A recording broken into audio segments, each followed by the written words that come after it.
crazy curved shots. For the longest time, I've been really good at dribbling, but very weak at shooting. I'd watch videos of other YouTubers taking shots, and I'd feel jealous. But then I made the Kaiser Impact video and took hundreds of shots to practice. And then I got good at it. And now I'm not so jealous anymore. I'll show you the technique behind taking beautiful, delectable, delicious, curved shots. And then I'll show you the secret sauce that's going to guarantee that you can take these type of shots. Let's go.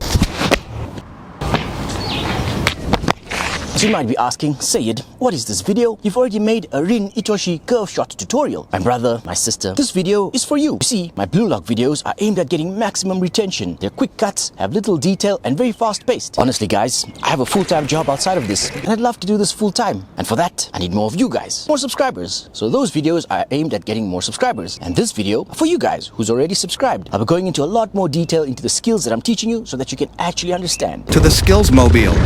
I'm going to teach you how to do two different type of curve shots. The first type of curve goes outwards, then curves in. The second type goes straight, then curves inwards. Let's first learn the outward curve. And we'll first start by learning how to do it with one step.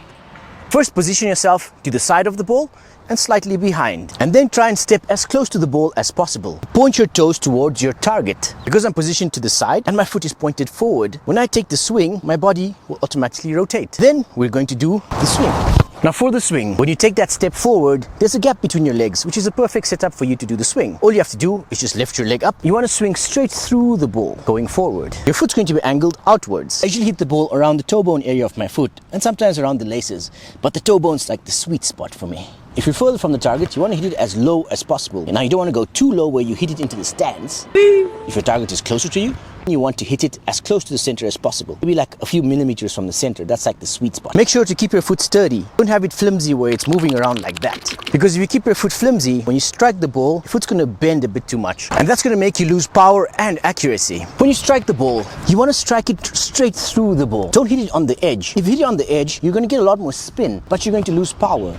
Instead of the force goes straight through the ball, you're going to get a lot more power. The angle of your foot and your follow through is actually going to make it curve. Your swing should have maximum acceleration at the time of contact. And how do you get acceleration? Let me show you something interesting. If I move my upper leg only, knee upwards, it looks weird and doesn't move all that fast. But if I move only my lower leg, knee downwards, it moves much faster. The secret of getting massive acceleration is by using your lower leg. When I step for the shot, I'm going to lift my lower leg as high as I can. My upper leg is just going to move my body a bit forward, and then it's going to stop at the level where it's by my knee. From this position, my lower leg is going to do the rest of the movement. It's going to swing and go through. After striking the ball, your follow through will actually go upwards and to the side, and you sort of curve your leg around. It has to go outwards like that. Now you might be wondering, Sayed, what exactly is a follow-through? When I was young and dumb, I used to do the follow-through like this. I would swing my leg, strike the ball, but then I would stop the momentum and then push my leg forward. No power, no joy. The follow-through is just an extension of your swing. So when I swing, instead of stopping my swing here, I will stop my swing somewhere there.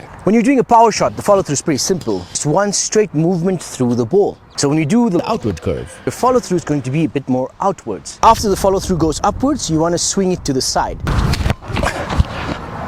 Now, a nice way that I can get that curved movement is by actually angling my body sideways like this. Once you're comfortable doing it with one step, then try it with a run-up.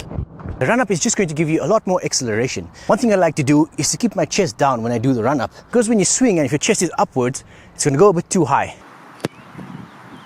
Then do it while the ball is moving. Now, when you're taking a shot while the ball is moving, the problem is by the time you take your swing, the ball rolls away. So the best thing you can do is actually step in front of the ball, so that by the time you swing, the ball rolls next to your foot. The second type of curve is the one that curves inwards. To do this one, the steps are actually pretty much the same. The main difference is going to be the follow-through. When I did the outwards curve, my follow-through was outwards like that. But now that I want to curve it inwards, my follow-through is going to curve inwards like that. It's a bit weird. Remember, the fundamental is that you will point your toes towards the direction you want to shoot. My body will automatically rotate. So this foot will act as a pivot, and then I will swing right through the ball. My follow through is going to go straight and then curve inwards. Now it's time to share with you the secret sauce that's going to guarantee your ability to take curved shots. And that secret is repetition. That's obvious. He needs some milk. Let me explain. What I showed you up until now was just technique. When it comes to mastering a skill, you need two things: technique and skill muscles. And the only way you can build skill muscles is through constant repetition of a technique.